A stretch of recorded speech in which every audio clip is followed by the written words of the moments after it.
California Governor Gavin Newsom and President Bill Clinton are hanging out together at the Four Seasons Resort in Mexico. Beachfront rooms in Taramando start at $1,400 a night. There's also private villas on site, golf, cliffside ocean views, and lots of time to talk. Piers Morgan wrote an op-ed in the New York Post. What did Bill Clinton and Gavin Newsom talk about? I have an idea. Is this the first real proof there is a secret Democratic plot to oust Joe Biden? It goes on to detail an imaginary conversation between them and plotting Biden's dropout and Newsom taking over. It was riotously funny. You should read it. Or maybe Newsom was giving Clinton advice on weathering the Epstein storm. We'll never know. Here now, George Will, NewsNation senior political contributor, Pulitzer Prize-winning columnist. I keep coming back to this, that the conversation about Joe Biden dropping out is silly up until the point that it's not. Exactly, but it's constant also, because the polls are just devastating. The most awful one being recently that his support among African Americans is about 65%.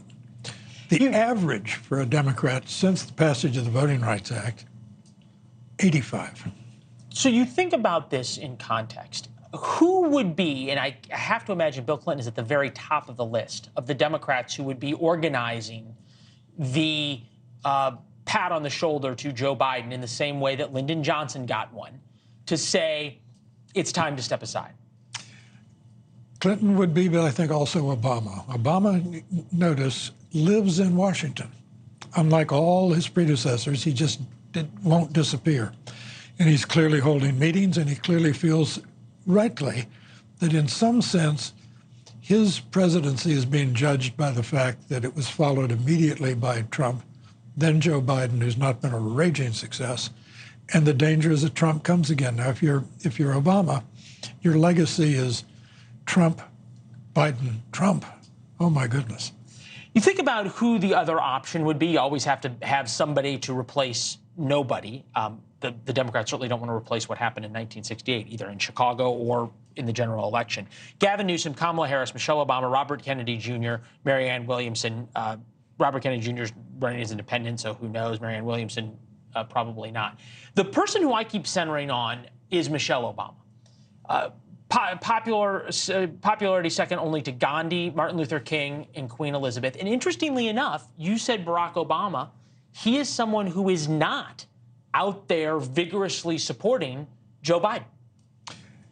It would look to the country that the Democratic Party has no bench at all if it has to go back to a former First Lady. Gavin Newsom has name recognition. He has an enormous state behind him. He has delegates that would help him instantly in a campaign. On the other hand, he's the best governor Texas has had in a long time, because people are fleeing California. Just look at the U-Haul records, where the people are renting them and where they're going. They're going to Austin, they're going to San Antonio, they're getting out of Newsom's California, which, for the first time since the gold rush, is losing population. What does it say about Joe Biden that this conversation, as you pointed out, is persistent? How does he overcome that? At what point does the conversation ever stop? He's going to wait the people out. He can't change the poll numbers. He's tried everything, and everything he does makes matters worse.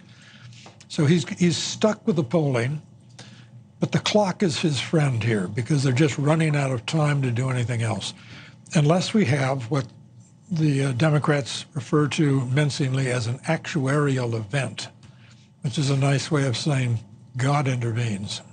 Well, look, and it is almost impossible, given the medical care that the President of the United States receives, for a president to die in office of natural causes, short of some just sort of massive shutdown. It just doesn't happen.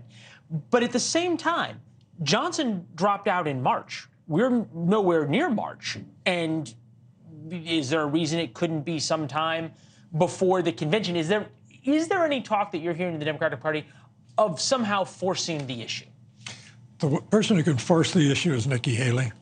That is, if it seems by the middle of March or the beginning of April, Nikki Haley is, say, one New Hampshire, one South Carolina, the front loading of the delegate selection doesn't make it a landslide immediately for Trump. If it looks as though Nikki Haley is going to run against Biden, and her currently is now 17 points ahead in national polls, the Democrats are not going to let it go off a cliff with Joe Biden, because that is such a landslide. It would have an effect all the way down the ticket in the House and Senate races. Interesting. And so now it all comes back to Iowa, which is on Monday, New Hampshire, 8 days after that. What do you make of, and we'll go to what we were talking about the court cases with Donald Trump real quickly. What do you make of this month between New Hampshire and South Carolina? If Nikki Haley does win New Hampshire, that helps her and hurts Trump, does it not? Oh, tremendously. Tremendously, because Trump's whole persona is that he's a winner. That's why this lawsuit in New York about his misrepresentation of his wealth is so devastating, because he's had the charisma of wealth, and now we know he was making it up. So we could see an enormous amount of gas going out of the balloon in a hurry. Thanks for watching. Go to joinnn.com to find NewsNation on your television provider. And don't forget to click the red subscribe button below to get more of NewsNation's fact-driven, unbiased coverage.